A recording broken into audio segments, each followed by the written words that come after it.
In 1972, the chess world saw a Cold War battle on 64 squares. The Soviet Union ruled chess, but Bobby Fischer, a lone American genius, was ready to break their streak.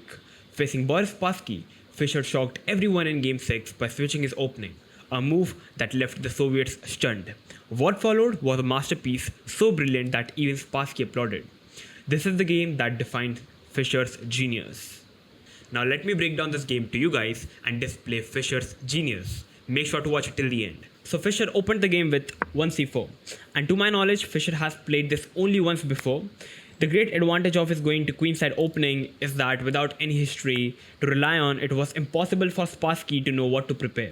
So after c4, Spassky played the move e6.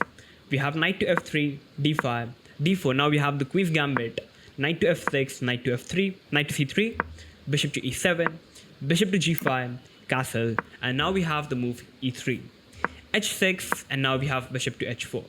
So h6 is a move that Boris has been responsible for reviving this old Tartakov variation and has never lost a game with it prior to this encounter. So you can already feel that this is kind of a main weapon for Spassky because he's the one who has reinvented this particular opening with the black pieces. So after bishop h4, we have the move b6. This is the Tartakov variation. We have c cross g5, and now we have knight cross g5. Black can also take with the e pawn, but then after bishop b7, you can see the bishop is staring at his own pawn. So we have knight cross d5, we have bishop cross e7, and now we have queen cross e7. You can also take with the knight, which is absolutely fine, but I believe the idea of queen e7 is to just simply trade off the knights. And now after e cross g5, rook to c1, we have bishop to e6. So bishop on e6 is doing a good job protecting the d5 pawn, and it is a very solid position for black. And now we have queen to a4. And I was just wondering when I was looking at this game that what could be the idea of queen a4. But then I thought that after c5, like the main idea for black is to play the move c5. And after c5, black gets maneuvering space and a free game by this advance of c5, which however creates some problem as it makes c and the d pawn much more vulnerable and weakened up that can be affected in the future. But after queen a3, you will realize the idea of queen a4 is just to pin up this c5 pawn, because you can't really push or take the pawn because the queen is hanging on e7. So after queen a3, we have rook to c8 by Spassky, and now here comes a very interesting move by Fischer, which was bishop to b5.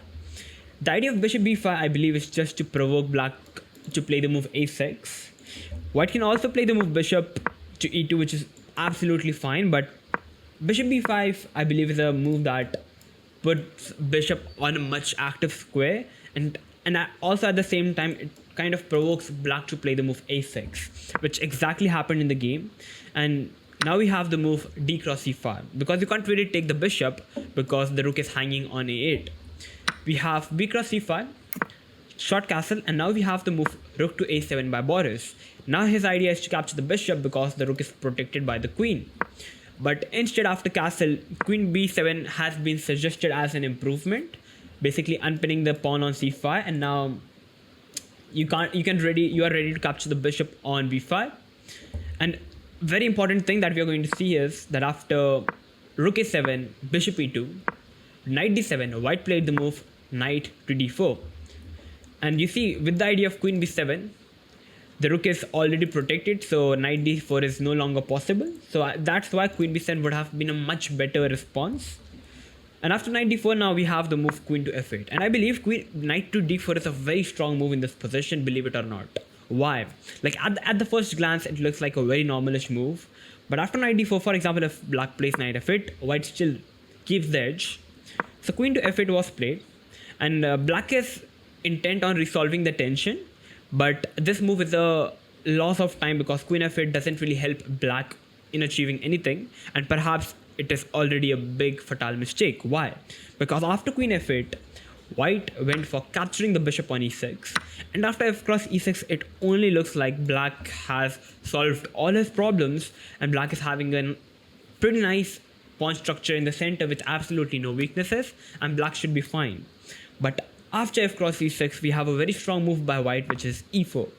And after e4, if you try to look this position very carefully, you will realize suddenly that black's center pawn is suddenly collapsing once and for all.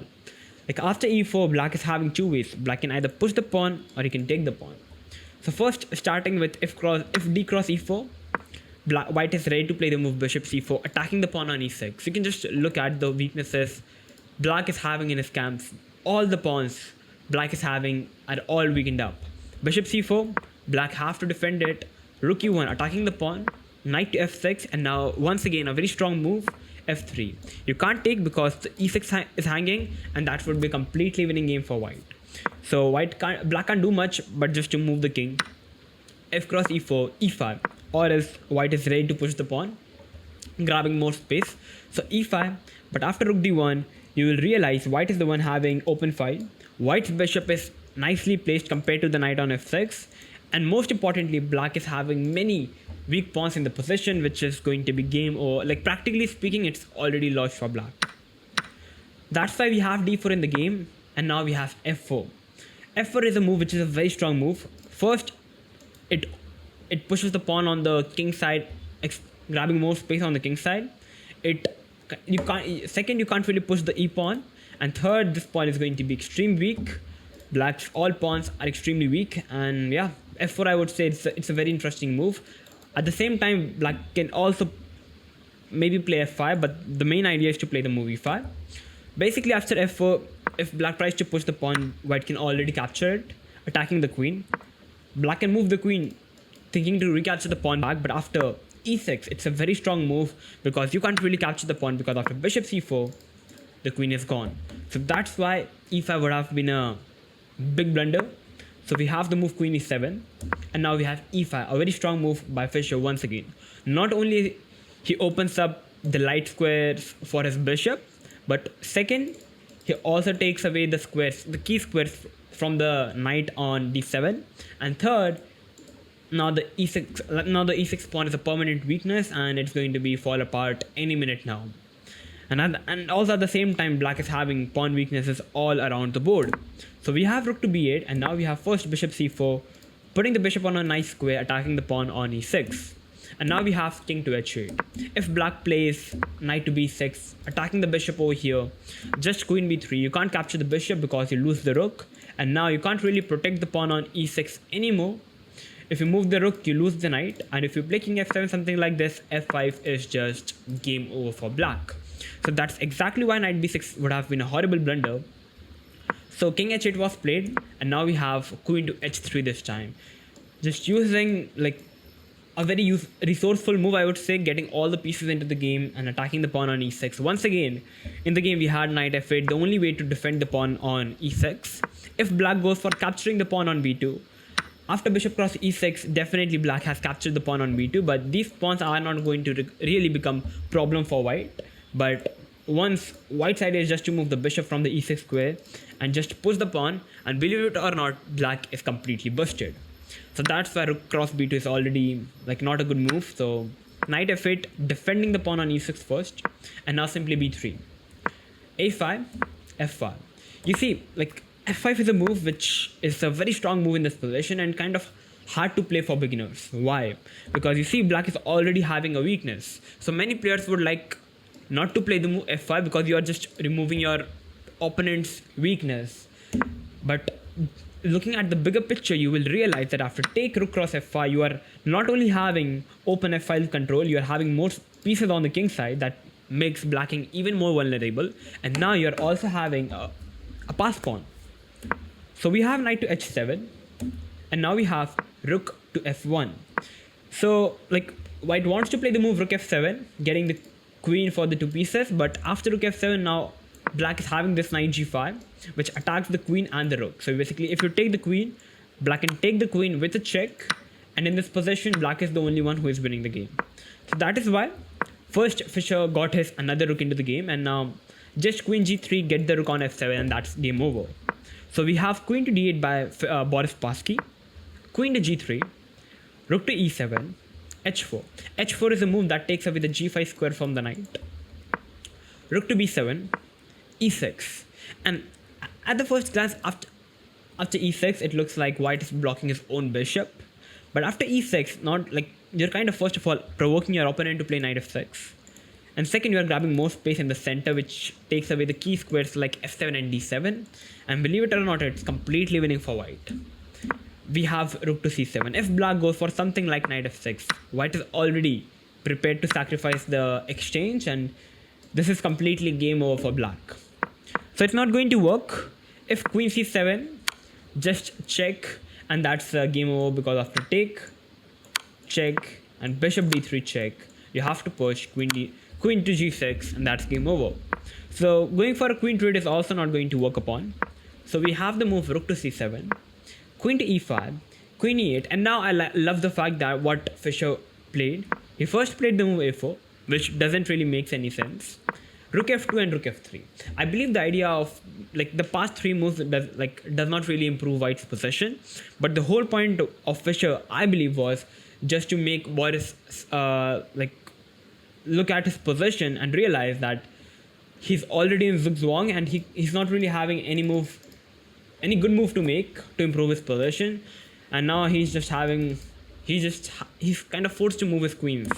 So we have queen d8, bishop d3, and now bishop d3 idea is queen e4, and that's going to be a very strong move. Queen e8, queen e4, that's exactly what happened, and now knight f6. If black goes for capturing the pawn, it's a check, take. White can just give up the two rooks for the knight, and now that's a mate on h7, which is game over for black. So that's why knight to f6 was played, because still rook f8 is a very strong move. So knight f6, rook f6, g f6, rook f6, and believe it or not, black's position is all doomed. So we have king g8 because rook h6 is coming up. So king g8, bishop c4, first protecting the pawn on e6, and now queen f4 is coming, queen g4 is coming. It's already over. So we have king h8, and now we have queen f4. And after queen f4, on the move number 41, Boris Spassky decided to resign the game. Like, if after queen f4, if black plays something like rook c8, white can take, give a check with the bishop, the queen move, capture the rook, and that's game over for black. So that's why after queen f4, Boris Spassky decided to resign the game. If you take a deep look at this game, you will realize that black did not played any wrong move, any serious wrong move that resulted in a fatal blow. But I would say Fischer simply outplayed Boris Spassky in his own opening, I would say. So yeah, after this game, Spassky joined the audience in applauding Fischer's win. And according to Alexander, this game was notable for two things. First, Fischer played the Queen's Gambit for the first time in his life, in a serious game. And second, he played it to perfection, the game indeed casting doubt on Black's whole opening system now, which Boris Spassky reinvented, I would say. And this win gave Fischer the lead 3.5, 2.5 for the first time in the match. And eventually in the end, he was able to win the World Championship title and he became the world champion. So yeah, I hope that this game was interesting, if it was helpful, if it was insightful. If it was, make sure to share, like and subscribe if you really enjoyed the commentary and the whole analysis. So I'm going to come up with these more interesting chess stories like this, chess games like this. So till then, stay tuned and keep watching OneShot Chess. Bye bye.